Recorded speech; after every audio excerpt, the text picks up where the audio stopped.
এই ঘটনাটি নড়াইল জেলার মোহাম্মদপুর উপজেলার পলাশবাড়ি ইউনিয়নে ঘটেছিল 1950 সালের দিকে বা 1950 সালের দশকে আমরা বলতে পারি। আর যিনি ঘটনাটি মূলত আলামিনকে খুব বিস্তারিতভাবে বলেছিলেন তার নাম হচ্ছে লুৎফর রহমান। তিনি আলামিনের সম্পর্কে দাদা হন। লুৎফর রহমান সাহেব মাত্র কয়েক মাস আগে ইন্তেকাল করেছেন। ইন্না লিল্লাহি ওয়া ইন্না ইলাইহি রাজিউন। ওনার কাছ থেকেই আলামিন মূলত এই ঘটনাটি পেয়েছিল। ওই গ্রামে একটি ভিটা রয়েছে, এটাকে দত্ত ঠাকুরের ভিটা বলা হয়। আর ওই দত্ত ঠাকুরের ভিটার পাশে একটি পুকুর রয়েছে, এটাকে সুইসাইড পন্ড বা মৃত্যু কামনাকারী পুকুর হিসাবেও সেটি পরিচিত রয়েছে গ্রামের মানুষের কাছে। তো এই দত্ত ঠাকুরের ভিটা এবং ওই মৃত্যু কামনাকারী পুকুরকে নিয়েই আজকে আমাদের এই ঘটনাটি আবর্তিত হবে। ঘটনাটির সূত্রপাত যেখানে, সেটি হচ্ছে যে ওই যে ভিটা, এই ভিটার মূল মালিক ছিল নবকুমার দত্ত নামে একজন ব্যক্তি। ওনার স্ত্রী ছিল, এক ছেলে এবং 2 মেয়ে। ওনার বড় ছেলের বয়স 20 কি 22 বছর, তার নাম ছিল মৃণাল দত্ত। আর তার যে মেজ মেয়ে, মানে মেজ সন্তান যিনি, সেটা মেয়ে, তার নাম ছিল রূপসী দত্ত, তার বয়স ছিল 12 কি 13 বছর। আর একদম ছোট মেয়ের বয়স 3 থেকে 4 বছর ছিল, তবে তার নাম জানা যায়নি। তিনি আসলে কি কাজ করতেন, মানে নবকুমার দত্ত কি কাজ করতেন, তার পেশা সম্পর্কে পরিষ্কার কোনো ধারণা পাওয়া যায় না। তবে তিনি মানে গরিব মানুষ ছিলেন। তবে হ্যাঁ, তিনি তার বাপদাদার কাছ থেকে প্রচুর ভূ সম্পত্তির মালিক হয়েছিলেন, কিন্তু তিনি তেমন কোনো কাজ কাম করতেন না। তিনি কি করতেন, ওই সম্পত্তিগুলো মানে জমিগুলো একটু একটু করে বিক্রি করতেন এবং ওইটা দিয়েই উনি চলতেন, এমন একটা অবস্থা। এখন এইভাবে যদি চলতে থাকে তাহলে একটা সময় তো তার সহায় সম্পত্তি অনেক কমে যাবে, তিনি একটা সময় পথের ফকির হয়ে যাবেন, এটাই তো স্বাভাবিক। তো এটা কিন্তু তিনিও বুঝতেন, কিন্তু তারপর যেহেতু উনি কাজ কাম করতেন না। তবে ওনার যে ছেলে মৃণাল দত্ত, সে আবার কাজ করত। সে স্থানীয় একজন প্রভাবশালীর বাড়িতে 12 মাসিক কামলা হিসাবে থাকতো। টুকটাক যা বেতন পেত এবং কিছু ফসলও পেত, ওটা দিয়েই সে মা বাবা এবং বোনকে দেখাশোনা করতে পারত। যেহেতু নবকুমার দত্ত, তার একটা অভ্যাস ছিল এই জমি বিক্রি করা, এই সুযোগটা কিন্তু ওই প্রভাবশালী ব্যক্তি নিয়েছিলেন। তার কারণ হলো যে যেহেতু ওই নবকুমার দত্তের ছেলে মৃণাল দত্ত তার বাড়িতেই 12 মাসিক কামলা হিসেবে ছিল, এই জন্য তার পরিবারের উপর ওই প্রভাবশালী ব্যক্তির একটা প্রভাব ছিল। একদিন নবকুমার দত্তকে ওই প্রভাবশালী ব্যক্তি বাড়িতে ডেকে পাঠান এবং ওই নবকুমার দত্ত যে ভিটার উপরে রয়েছেন, ওই ভিটা সে কেনার জন্য আগ্রহ প্রকাশ করে এবং বলে যে তোমাকে আমি টাকা দিচ্ছি, বাজার মূল্য যা হয় তাই দিব, প্রয়োজনে একটু বেশি দিব, এবং তোমাদের থাকার জন্য প্রয়োজনে আমার অন্য যেখানে জায়গা রয়েছে সেখানে আমি জায়গা দিব, তোমাদের তো গৃহহীন হতে হচ্ছে না, আর আমি তো টাকা দিয়েই নিব, তোমরা আমার কাছে বিক্রি করো। তখন নবকুমার দত্ত বলে যে না, বিক্রি করব না, এটা আমার বাপদাদার সম্পদ, বিক্রি করব না। তখন ওই প্রভাবশালী ব্যক্তি আবার বলে, বাপদাদার সম্পত্তির উপর তোমার যদি এতই দয়া মায়া থাকে তাহলে ওই সম্পত্তিগুলো বিক্রি না করে ওই মাঠের জমিগুলো বিক্রি না করে সেখানে তো ফসল ফলাইতে পারো, সেগুলো তো করো নাই, এইটার জন্য এত দয়া মায়া কেন? এই বিষয়ে অবশ্য উনি কোনো উত্তর দেন না, বলে যে না, আমি এটা বিক্রি করব না, জমি জমা বিক্রি করে টুকটাক যা টাকা পাইছিলাম সেটা দিয়ে এখানে একটা পাকা ঘর করব, ইটের ঘর, এবং ওই ইটের ঘর করার জন্য মাটি উঁচু করতে হবে, মানে ঘরের মেঝেতে মাটি দিতে হবে। এই জন্য সে এক্সিস্টিং যে ঘরটি রয়েছে সেটার পাশে একটি বড় পুকুর খনন করছে, মানে সেটার মাটি দিয়ে ওইখানে ওই আপনার ঘরের মধ্যে মাটি সে ফেলতে পারবে, এরকম একটা পরিকল্পনা। যেহেতু সে এরকম কাজ শুরু করেছে, এই জন্য সে কোনোভাবেই জমিটা বিক্রি করবে না। যেহেতু নবকুমার দত্তকে রাজি করানো গেল না, এখন সে কি করলো, নবকুমার দত্তের ছেলে মৃণাল দত্ত, যে ওই প্রভাবশালী ব্যক্তির বাড়িতে 12 মাসিক কামলা হিসেবে ছিল, তাকে রাজি করানোর চেষ্টা করলো। এদিকে মৃণাল দত্তও কিন্তু রাজি হয় না, সে ও তার বাবার কথার মতোই কথা বলে। এখন স্বাভাবিকভাবেই ওই প্রভাবশালী ব্যক্তি একটু বিপাকে পড়ে যান। তার যে একটা পরিকল্পনা ছিল যে সেখানে একটা বাগান করবেন, একটা নার্সারির মতো করবেন, ফলের বাগান করবেন, আম জাম কাঁঠাল পেয়ারা এগুলোর করবেন, এখন এইটা তো বাস্তবায়িত হচ্ছে না। কিন্তু উনি যেহেতু একজন প্রভাবশালী ব্যক্তি ছিলেন, ওনার মুখের উপরে তারই কামলা না করে দিল, আবার গ্রামেরই একজন দরিদ্র মানুষ সে না করে দিল, এই বিষয়টা আসলে উনি স্বাভাবিকভাবে নেননি, এটা ওনার মধ্যে একটা জিদ বাড়িয়ে দেয়। তো উনি যেটি করেন সেটি হলো উনি গায়ের জোরে আর কোনো কাজ করতে চান না। উনি মাগুরা জেলার সত্যজিৎপুর ইউনিয়নের একজন কুখ্যাত তান্ত্রিকের শরণাপন্ন হন। বিভিন্ন ধরনের ব্ল্যাক ম্যাজিক করে মানুষের ক্ষতি করা, এই বিষয়ে ওই তান্ত্রিকের একটা কুখ্যাতি ছিল। তো উনি সেখানে যান, তান্ত্রিক সব কথা শোনেন। তখন তান্ত্রিক বলেন যে আপনাকে কাটা দিয়েই কাটা তুলতে হবে। সেটা কিভাবে? ওই নবকুমার দত্তের যে ছেলে মৃণাল দত্ত, তাকে আমার কাছে নিয়ে আসেন, যে কোনোভাবে, যে কোনো বিষয় নিয়ে, যে কোনো ইস্যুতে, তারপর যা করার দরকার আমি করব, আপনাকে কিছু করতে হবে না। তবে তার জন্য মোটা অঙ্কের একটা টাকা দাবি করে বসেন, আর বিভিন্ন ধরনের চুক্তি, মানে আর্থিক লেনদেনের এই জিনিসগুলো করেন। সেই বিষয়ে ওই প্রভাবশালী ব্যক্তি পরিপূর্ণ প্রতিশ্রুতি দেন যে আপনার যা যা করার দরকার আমি করবো, আপনি আবার এই কাজটা আদায় করে দেন। এবং সেই তান্ত্রিকও প্রতিশ্রুতি দেয়। কে জানতো সামনে কি ভয়ানক পরিস্থিতি অপেক্ষা করছে প্রত্যেকের জন্য, কেউ বাঁচতে পারবে না। এদিকে কি হয়, ওই মৃণাল দত্ত যেহেতু ওই প্রভাবশালী ব্যক্তির বাড়িতে কাজ করতেন, আর এই কাজ করার কারণে দেখা যাচ্ছে ওই পরিবারের অন্য সদস্যদেরকেও কিন্তু মৃণাল দত্ত চিনতেন, আর সবার সাথে কথা হতো। একদিন ওই প্রভাবশালী ব্যক্তি মৃণাল দত্তকে বলছে যে তোমার কাকিমা তো অসুস্থ, তার জন্য একটা কবিরাজের বাড়ি থেকে ওষুধ আনতে যেতে হবে, আমি যাবো, আমার সাথে চলো। তো সে সরল বিশ্বাসেই যায়, এবং সে যায় মাগুরা জেলার সেই সত্যজিৎপুর ইউনিয়নের তান্ত্রিকের বাড়িতে। আসলে ওই ওষুধ আনাটা একটা উপলক্ষ মাত্র, আসলে ভিতরে কি পরিকল্পনা হয়েছিল এটা মৃণাল দত্ত ঘুণাক্ষরেও বুঝতে পারেনি। ওখান থেকে ফেরত আসার পর মৃণাল দত্তের আচার আচরণে অদ্ভুত কিছু বিষয় পরিলক্ষিত হয়। সে তার মনিবের প্রতি খুবই অনুগত হয়ে যায়, সে যা বলে তাই শোনে, আগেও শুনতো কিন্তু এবার খুব বেশি। আর হচ্ছে, সে বাড়িতে গিয়ে তার মা বাবাকে ওই জমি বিক্রি করার জন্য চাপ দিতে থাকে। মা বাবাকে প্রচন্ড চাপ দেয়, ঝগড়াঝাটি হয় যে তুমি এটা আমার মালিকের কাছে বিক্রি করে দাও, সমস্যা কি, সে তো টাকা দেবে, জমি দেবে। তো ওই প্রভাবশালী ব্যক্তি, উনি হিন্দু ছিলেন, যেহেতু একই গোত্রের, সমস্যা নাই। তো এই জন্য দেখা যাচ্ছে যে ওই মৃণাল দত্ত পিতামাতাকে চাপ দিচ্ছে, কিন্তু পিতামাতা কিছুতেই রাজি নেই, স্পেশালি নবকুমার দত্ত, সে কিছুতেই এই জমি বিক্রি করবে না। এভাবে একদিন, 2 দিন, এবং পরিবেশ পরিস্থিতি আস্তে আস্তে আরো ভয়ানক হতে থাকে। প্রতিনিয়ত মৃণাল দত্ত তার পিতামাতার প্রতি এগ্রেসিভ হতে থাকে। এক রাতে যেটা হয় সেটা হলো যে রাতে খাবার খাওয়ার পর এই বিষয়টা নিয়ে কথা হতে থাকে।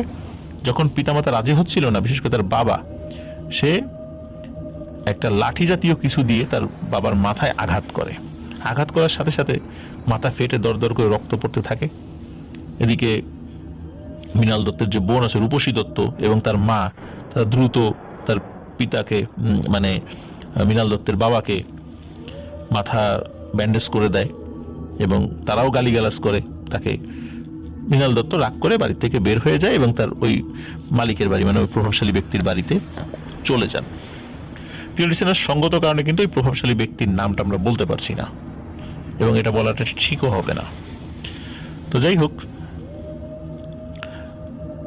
পরের দিন সকালবেলা মৃণাল দত্তের বাবা, নবকুমার দত্ত, সে তো আহত হয়েছিল, কিন্তু এতটা আহত হয়নি যে সে নড়াচড়া করতে পারবে না। তো নবকুমার দত্ত এবং তার স্ত্রী, তারা চিৎকার চেঁচামেচি শুরু করে, তার 2 মেয়েকে পাওয়া যাচ্ছে না। কোথায় গেল? ঘরের দরজা তো বন্ধ ছিল, 2 মেয়ে কোথায় গেল? ঘরের মধ্যে তো নাই। চারদিক খোঁজাখুঁজি শুরু হয়ে যায়, কোথাও পাওয়া যাচ্ছিল না। দুপুরের দিকে তাদের ঘরের পাশে যে নতুন পুকুর খনন করা হয়েছিল, ওই যে পুকুরের মাটি দিয়ে নতুন করে ঘর তৈরি করা হবে, ঘরের ডোয়ার ভেতরে পাকা হবে, মাটি ফেলবে আর কি। তো ওই পুকুরে কিন্তু ওই বৃষ্টির পানিও কিন্তু হয়ে ওই পুকুরটা বেশ টইটুম্বুর হয়ে গেছিল পানিতে। ওই পুকুরের মধ্যে রূপসী দত্ত এবং তার ছোট বোন, এই 2জনকে মৃত অবস্থায় ভাসতে দেখা যায়। দুপুরের দিকে লাশ ভেসে ওঠে, তার আগ পর্যন্ত ভেসে ওঠেনি। যখন এই ঘটনা ঘটেছে, ঘটনা ঘটার পর চারদিকে তো কান্নার রোল পড়ে যায়। মৃণাল দত্ত কিন্তু রাত্রে বাড়িতে ছিল না। সে যখনই শুনেছে তার দুই বোন মারা গেছে পানিতে ডুবে, সে চলে আসে। আসার পর সেও চিৎকার করে কান্নাকাটি শুরু করে যে কে এমন কাজ করলো বা কেন তারা মারা গেল, কিছুতে সেও বুঝতে পারছে না। সেও তার পিতামাতার সাথেই চিৎকার করে কান্নাকাটি শুরু করে দেয়। কিন্তু আগের রাতে যেহেতু সে তার পিতার মাথায় আঘাত করেছিল, এই কারণে সন্দেহের তীরটা কিন্তু মৃণাল দত্তের দিকেই যায়। তার পিতা ক্ষিপ্ত হয়ে তার ছেলের বিরুদ্ধে থানায় অভিযোগ করে যে তার দুই বোনের মৃত্যুর পেছনে সে দায়ী। থানা থেকে পুলিশ এসে তাকে ধরেও নিয়ে যায়, কিন্তু ওই প্রভাবশালী ব্যক্তি তাকে আবার জামিনে ছাড়িয়ে নিয়ে আসে মাত্র কয়েকদিনের ব্যবধানে। কারণ অকাট্য প্রমাণ তো নেই যে সেই এই কাজটি করেছে, কারণ সে তো ওই রাত্রে তার বাড়িতে ছিল না। ওই প্রভাবশালী ব্যক্তি সাক্ষ্য দেয় যে সে তো রাত্রেবেলা আমার বাড়িতে ছিল, নিশ্চয়ই অন্য কেউ এটা করেছে, বা ওরা সাঁতার কাটতে গিয়ে পুকুরে নেমেছে, কোনো কারণে আর উঠতে পারেনি, এই জন্য ইচ্ছাকৃতভাবে তার উপর দোষ চাপানো হয়েছে। যাই হোক, এইভাবে তাকে বের করে আনা হয়। তো মৃণাল বের হয়ে আসার কয়েকদিন পরে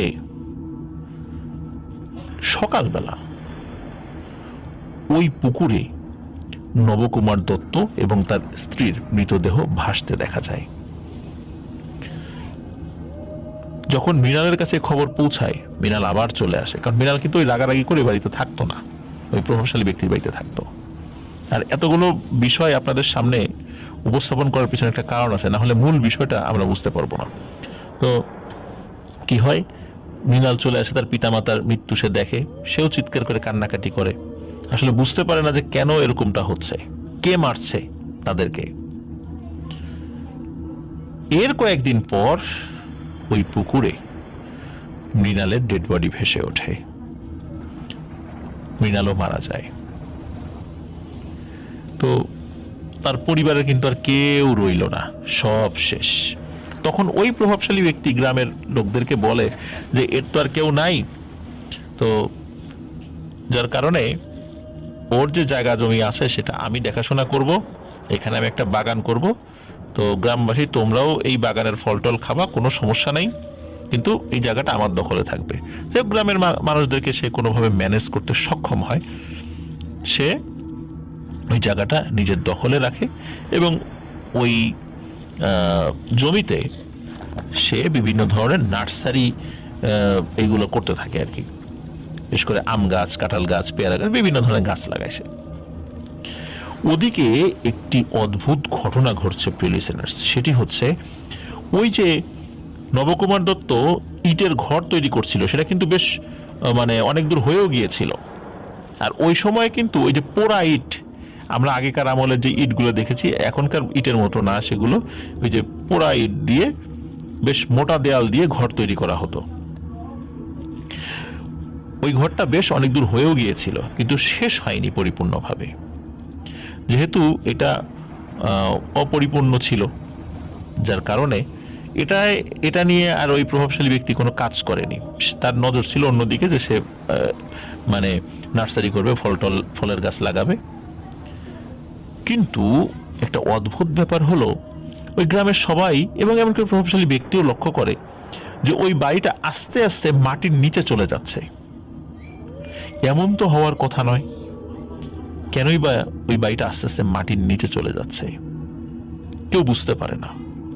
গ্রামের মানুষরা এই দৃশ্য দেখে কিন্তু অনেকেই ভয় পায়। প্রতিদিনে একটু একটু করে মাটির নিচে চলে যাচ্ছে, কিন্তু ওই গ্রামে কিন্তু ওই রকম ইটের ঘর ওই সময় আরো ছিল, এবং যেই জায়গাতে ঘর তৈরি করা হয়েছিল এমনটা না যে ওই জায়গার মাটি নরম, বেশ শক্ত। তাহলে এই ধরনের ঘটনা কেন ঘটছিল কেউ সেটা বুঝতে পারে না। এভাবে মাত্র মাসখানেকের মধ্যে ওই বাড়িটি পরিপূর্ণভাবে মাটির নিচে নাকি চলে গিয়েছিল। এটা কিন্তু হয়েছিল ওই পরিবারের সকল সদস্যের মৃত্যুর পরে। তো উনি যেহেতু বিভিন্ন ধরনের ফলের গাছ লাগিয়েছেন, তো ওই জায়গাটাতে যেন একজন পাহারাদার পাহারা দিতে পারে, এই জন্য ওখানে একটা ছোট্ট ঘর নির্মাণ করা হয় এবং একজন পাহারাদারকে নিযুক্ত করা হয়, সেজন্য পাহারা দিতে পারে। কারণ হলো ওই ফলের গাছ যেহেতু লাগানো হয়েছে, ফল ফুললে সেই ফলগুলো মিসিং হবে, কেউ পেরে নিয়ে যাবে। যদিও বা গ্রামবাসীকে বলা হয়েছিল যে তোমরা ফল খাবা, কিন্তু সে কিন্তু ওই পাহারাদার বসিয়েছিল। তো পাহারাদার কিন্তু শুরুর দিকে বসানো হয়নি, ওই ফলের গাছগুলোতে যখন একটু ফল ধরা শুরু করেছে তখন সত্যি নাকি ওই ওই ফলগুলো কেউ নাকি চুরি করে নিয়ে যেত। তো গ্রামবাসী বলতো যে তারা নাকি কেউ নেয়নি, কিন্তু তাহলে ফলগুলো কে চুরি করছে? এই কারণেই আসলে পরবর্তীতে পাহারা বসানো হয়েছিল। কিন্তু পাহারা বসানোর পর যিনি পাহারাদার প্রথমে যিনি এসেছিলেন, তিনি মোটামুটি 3 দিন কি 4 দিনের মাথায় এসে ওই প্রভাবশালী ব্যক্তিকে বলেন যে আপনার এই বাগান আমি পাহারা দিতে পারবো না, আমি চলে গেলাম। তখন বলে কেন, কি হয়েছে? বলে কি হয়েছে সেটা বলতে পারবো না, আমি চলে যাব, আমি এটা পাহারা দিব না, এই বলে সে চলে যায়। এরপরে আরো একজন ব্যক্তিকে নিয়োগ করা হয়, সেও একই ঘটনা ঘটায়, সেও চলে যায় ঠিক 3 থেকে 4 দিনের মাথায়। এরপরে আর একজন আসে, সে অবশ্য একটু বেশি দিন ছিল, কারণ সে রাত্রে থাকতো না, তার সাথে শর্তই ছিল সে রাত্রে থাকবে না, সে মানে একটু হয়তো বা রাত 10টা 11টা পর্যন্ত হয়তো পাহারা দেবে, তারপর সে চলে যাবে, এরকম শর্ত ছিল। কারণ তার বাড়ি একদম কাছাকাছি ছিল, তো রাত্রে থাকার প্রয়োজন নেই। কখনো কখনো মাঝরাতে উঠেও সে পাহারা দেওয়ার জন্য, হাঁটাহাঁটি করার জন্য বাগানে আসতে পারবে, এই জন্য সে ওই যে ছোট একটা ঘর ছিল সেখানে সে থাকতো না। একবার কি হয়েছে যে ওনার পরিবারের সদস্যরা কোনো কারণে বেড়াতে গিয়েছে, তো চিন্তা করলো বাসায় তো কেউ নাই, তাহলে কাজ করি, আমি এই বাগানেই থাকি। তো বাগানের মধ্যে যে ঘর ছিল সেই ঘরে উনি ঘুমিয়েছেন। ওই রাতের পরে এসে সে ওই মালিকের কাছে এসে বলে যে আপনার বাগান দেখাশোনা আমার পক্ষে করা সম্ভব না, আমি কাজ করব না। তখন মালিক বলে যে আগের দুইজন একই কথা বলে, কেন এই ঘটনা ঘটেছে কিচ্ছু বললো না, তোমার বাসা একদম কাছে, তুমিও বলবা না, এটা কেমন কথা, তোমাকে বলতেই হবে। সে কিছুতেই রাজি হয় না। পরে একটা সময় বলে যে আমি মৃণালকে দেখছি। মৃণালকে দেখছো মানে? বলে হ্যাঁ, আমি স্বপ্নে মৃণালকে দেখছি, একটা ছায়ার মতো অবয়ব হয়ে আসলো, পরে আমি তার চেহারা দেখছি। মৃণাল আমাকে বলতেছে এখান থেকে চলে যেতে, এই জায়গা নাকি ওদের, এই বাড়ি ওদের, এখানে কেউ আসতে পারবে না, কেউ থাকতে পারবে না, যেই আসবে তারই ক্ষতি হবে, আর পাহারা যদি আমরা দেই, যেই পাহারা দিবে তারই ক্ষতি হবে। সে বলতেছে যে যেহেতু আমার সাথে এই ঘটনা ঘটছে, নিশ্চয় আগের 2 পাহারাদার তার সাথে একই ঘটনা ঘটছে, এই কারণে সেই পাহারাদার ভয়ে চলে গেছে। এখন কি আর করা, কেউ তো আর পাহারা দিতে আসে না, ওটা ওভাবেই পড়ে থাকে। এইভাবেই চলে যায় প্রায় 5 থেকে 6 বছর। ওদিকে গাছগুলোও কিন্তু বড় হয়েছে, তো আম গাছে আম হয়, কাঁঠাল গাছে কাঁঠাল হয়, কিন্তু মানুষজন কিন্তু ভয়ে ওদিকে আর যায় না, আসলে মানুষ ভয় পায়। এই কারণে ওই ভিটাটা বলা চলে পরিত্যক্তই হয়ে যায়। এরপর 7 বছরের মাথায় ঘটে আরো একটি মর্মান্তিক ঘটনা। এক রাতে হঠাৎ করে ওই যে প্রভাবশালী ব্যক্তি, তার বড় ছেলে, তার 2 ছেলে 1 মেয়ে, তো তার যে বড় ছেলে তাকে খুঁজে পাওয়া যাচ্ছিল না। রাতের বেলায় সবাই খুঁজতে থাকে, কোথায় গেল কোথায় গেল, কিন্তু তাকে খুঁজে পাওয়া যাচ্ছিল না। রাতের বেলায় লোকজন চিন্তা করেছে যে এর আগেও তো এই ধরনের ঘটনা ঘটছে, ওই পুকুরে কি কোনো সমস্যা হইল কিনা। ওই যে নবকুমার দত্ত, তার যে পুকুর, কারণ এই পুকুরে লাশ পাওয়া যেত আগে, ওই রাতের বেলায় জাল নিয়ে ওই পুকুরে নামা হয়, কিন্তু কিছুই পাওয়া যায় না। কিন্তু পরদিন সকালে ওই পুকুরে ওই প্রভাবশালী ব্যক্তির বড় ছেলের ডেড বডি ভেসে ওঠে। বড় ছেলের মৃত্যুতে তিনি খুবই ভেঙে পড়েন। এই শোক কাটিয়ে ওঠার মাত্র, মানে কাটিয়ে উঠতে পারেননি 3 থেকে 4 দিনের মাথায় তার মেজ ছেলে একই রকম ভাবে ওই পুকুরে তার ডেড বডি পাওয়া যায়। দুই ছেলের মৃত্যুর পর তিনি একদম উন্মাদের মতো হয়ে যান, মানে মানসিকভাবে অনেকটাই ভারসাম্যহীন হয়ে পড়েন। তিনি বিভিন্ন মানুষদেরকে বলতেন যে, এই তুই আমার ছেলেকে মারছিস, কেন মারলি, কি অপরাধ ছিল তাদের, এইভাবে মানে পাগলের মতো আচরণ করতেন। ওনার স্ত্রী স্বামীর এই পাগলামি দেখে উনি চিন্তা করলেন যে এটা তো চিকিৎসা করার দরকার। তখন একজন ভালো হুজুরের কাছে তাকে নিয়ে যান যে তার জন্য চিকিৎসা করা যায়। তো হুজুরের কাছে নিয়ে যাওয়ার পর তো মোটামুটি ঝাড়ফুঁক বা বিভিন্ন ট্রিটমেন্টের ফলে উনি আবার স্বাভাবিক হয়ে যান, একদম স্বাভাবিক হয়ে যান। ওই শোকও কাটিয়ে ওঠেন। যেহেতু তখন ওনার ছোট মেয়ে ছিল, ছোট মেয়েকে উনি খুব ভালোবাসতেন, ওনার স্ত্রী ছিল, মোটামুটি স্বাভাবিকভাবেই আবার সবকিছু গতি ফেরত আসে। একদিন সকালবেলা একজন ব্যক্তি আসে তার কাছে, তাকে চিনতেই পারছিল না উনি, একদম শুকনো লিকলিকে কঙ্কালসার হয়ে গেছে একজন মানুষ। তখন ওই প্রভাবশালী ব্যক্তি বলে যে আপনি কে? তখন ওই লোকটি বলে, আপনি আমাকে চিনতে পারতেছেন না? আমি সেই সত্যজিৎপুরের তান্ত্রিক, আমাকে ভুলে গেলেন? বলে, তোমাকে তো আমি চিনতেই পারতেছি না, তোমার চেহারা বা শরীরে এই হাল হলো কেন? ওই তান্ত্রিক আবার কিন্তু খুব উঁচু লম্বা সুঠাম দেহি সুন্দর চেহারার মানুষ ছিলেন, কিন্তু এখন দেখে তাকে একটা জীবন্ত কঙ্কালের মতো মনে হচ্ছে, এই জন্য তাকে চিনতেই পারছিলেন না। তখন ওই তান্ত্রিক বলে, মৃণাল ফেরত এসেছে, মৃণাল ফেরত এসেছে, সে কাউকে ছাড়বে না, আর ওই কারণেই আমার এই অবস্থা। তখন ওই বলে, মানে প্রভাবশালী ব্যক্তি বলে, মৃণাল ফেরত এসেছে মানে? বলে, হ্যাঁ, আমি স্বপ্নে দেখেছি ওই মৃণাল এসে আমাকে বলছে আমাকে সে মেরে ফেলবে, এই জন্য আপনিও সতর্ক হন, এবং আমাকে বলেছে আপনার পরিবারকেও শেষ করে দেবে। আমি হয়তোবা যেহেতু তন্ত্রমন্ত্র জানি, আমি চেষ্টা করব নিজেকে সেভ করার জন্য, কিন্তু আপনি কিন্তু নিজেকে সেভ করতে পারবেন না, আমার বলার দরকার ছিল, আমি বলে গেলাম। এই বলে সে চলে যায়। এদিকে ওই প্রভাবশালী ব্যক্তি তখন বুঝতে পারেন যে তার দুই ছেলে আসলে কোনো স্বাভাবিক মৃত্যু ঘটেনি, কোনো মানুষ তাদেরকে মারেনি, কোনো অশরীরই তাদের মৃত্যুর জন্য দায়ী।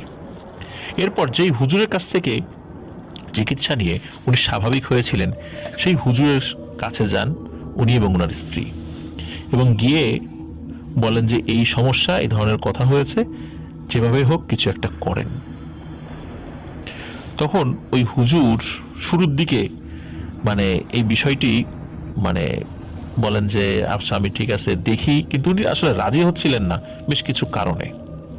কারণ হচ্ছে এই ধরনের সমস্যার ক্ষেত্রে যে আমলগুলো করা দরকার, সেই আমলগুলো মুসলিম ধর্ম অনুযায়ী হয়তো দোয়া পড়তে হবে, কিন্তু উনি তো সনাতন ধর্মাবলম্বী ছিলেন, এই দোয়াগুলো তো পড়তে পারবেন না, বা সেটা তার জানার কথাও নয়।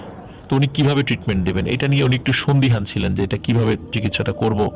তারপর তিনি বলেন যে আপনি 11 দিন পরে আসেন, আমি দেখি কি করা যায়, কোনো সমাধান বের করা যায় কিনা।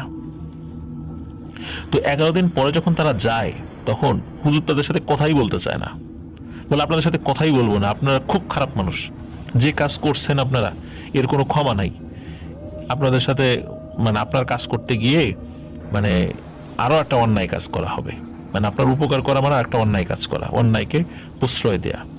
বলে কেন, কি হয়েছে? বলে আপনি তান্ত্রিককে দিয়ে এই নবকুমার দত্ত, তার স্ত্রী, তার দুই মেয়ে, এমনকি মৃণালকে হত্যা করিয়েছেন।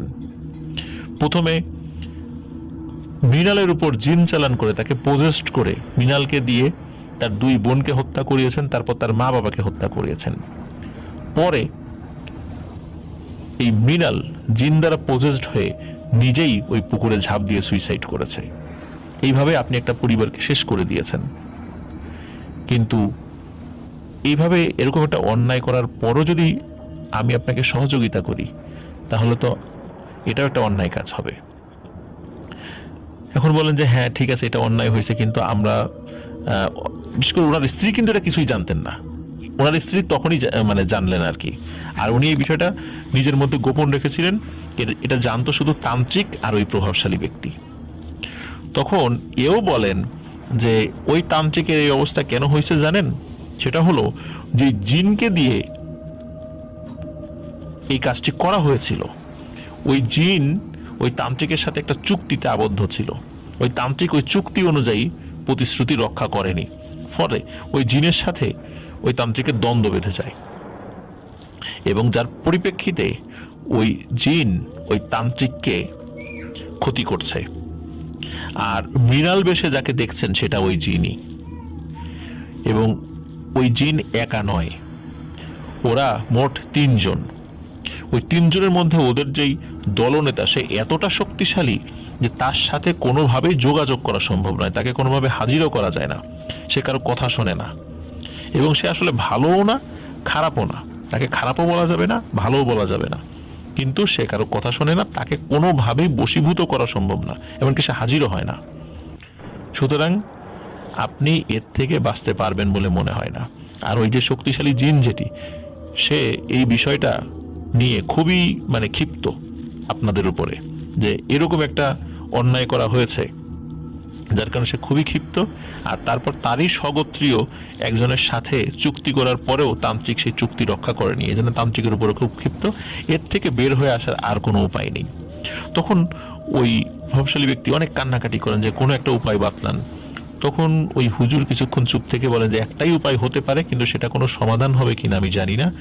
আপনি রাতের বেলা একা একা ওই পুকুরের কাছে গিয়ে ওইখানে যে 3 জন জিন আছে ওদের কাছে খুব কান্নাকাটি করবেন, ক্ষমা চাইবেন যে আপনার অন্যায় হয়েছে, আপনি অন্যায় করেছেন, ক্ষমা করে দিতে। তাহলে যদি ওরা দয়া করে আপনাদেরকে ছেড়ে দেয়, তা না হলে আপনার পরিবারকে ওরা শেষ করে দেবে, আপনিও মরবেন, আপনার ওয়াইফও মরবে, আপনার মেয়েটাও মারা যাবে। উনি ওনার ওয়াইফ এবং মেয়েকে খুব ভালোবাসতেন, যার কারণে উনি ডিসিশন নেন যে উনি একাই ওই পুকুরের কাছে যাবেন। ওনার স্ত্রী ওনাকে মানা করেন যে তুমি যেও না, কিন্তু উনি বলেন যে আমি যদি না যাই তাহলে আমি তো মরবই, তোমরাও মরবা, এর থেকে আমি চেষ্টা করে দেখি কোনো সমাধান হয় কিনা, আমি আমার অন্যায়ের জন্য ক্ষমা প্রার্থনা করি। উনি সত্যি এক রাতে পরিবারের কাছ থেকে বিদায় নিয়ে ওই পুকুরের কাছে গিয়েছিলেন, কিন্তু রাত্রে উনি আর ফেরত আসেননি। সকালবেলা ওই পুকুরের পানিতে তাকে ভাসা অবস্থায় পাওয়া যায় এবং মৃত অবস্থায় পাওয়া যায়। প্রিয় লিসেনার্স, ওনার মৃত্যুর পরে ওনার যে স্ত্রী এবং ওনার সন্তান তারা কিন্তু একদম স্বাভাবিকভাবে জীবন লিড করেছিলেন। তারা বার্ধক্যজনিত কারণে আস্তে আস্তে মারা গিয়েছেন, কিন্তু কোনো প্যারানরমাল কারণে মারা যাননি, একদম স্বাভাবিক হয়েছিল। ওনাদের পরিবারের সাথে আর কোনো ঘটনা ঘটেনি। কিন্তু আরো একটি ভয়ানক ঘটনা ঘটে। ওই প্রভাবশালী ব্যক্তির মৃত্যুর কয়েকদিন পরেই ওই পুকুরে সেই তান্ত্রিকের লাশ ভেসে ওঠে। কিন্তু এটা কিভাবে সম্ভব? ওই গ্রাম থেকে ওই মাগুরার সত্যজিৎপুর গ্রামের দূরত্ব প্রায় 25 কিলোমিটার। ওইখান থেকে ওই তান্ত্রিক তো এখানে আসার কথাই না, তাহলে কিভাবে এই পুকুরে তার লাশ পাওয়া গেল? তান্ত্রিকের মৃত্যুর মধ্য দিয়ে এই প্যারানরমাল ঘটনার অনেকটাই শেষ হয়, অনেকটাই শেষ হয়। কারোর সাথে তেমন কোনো ঘটনা ঘটে না। এইভাবেই চলে যায় প্রায় 30 থেকে 40 বছর, দীর্ঘ সময় চলে যায়। আর যেহেতু ওই পুকুরে অনেকেই মারা গিয়েছে, মানুষ বলতো যে এটা হচ্ছে মৃত্যু কামনাকারী পুকুর। এর পিছনে একটা বিষয় ছিল, যেহেতু ওই প্রভাবশালী ব্যক্তি নিজের মৃত্যু জেনেও, হতে পারে মোটামুটি নিশ্চিত জেনেও, ওই ভয়ানক পরিবেশে গিয়েছিলেন ওই জিনদের সাথে কথা বলতে। জিনদের সাথে কি কথা হয়েছে তা তো আমরা জানি না, কিন্তু ওই জিনরা তাকে হত্যা করেছে এটা নিশ্চিত। এবং হয়তোবা এই কারণেই তাকে তাকে হত্যা করার মাধ্যমে তার পরিবারকে আর কোনো ক্ষতি করেনি। যেহেতু সে মৃত্যু কামনা করার জন্যই মূলত গিয়েছিল, এই জন্য ওই পুকুরের নাম হয়ে যায় মৃত্যু কামনাকারী পুকুর। এরপর থেকে মোটামুটি 30-40 বছর ওই পুকুরের ধারে কাছে কেউ যেত না। তারপর আস্তে আস্তে মানুষ ওটার ব্যবহার শুরু করে, কেউ কেউ গোসল করে, গরু ছাগল গোসল করা, এইভাবে আস্তে আস্তে ব্যবহার শুরু হয়। 2000 সালে একটি ঘটনা ঘটে। এটি ওই আলামিনেরই একজন আত্মীয় সম্পর্কে ফুপু হয়, শিল্পী ফুপু।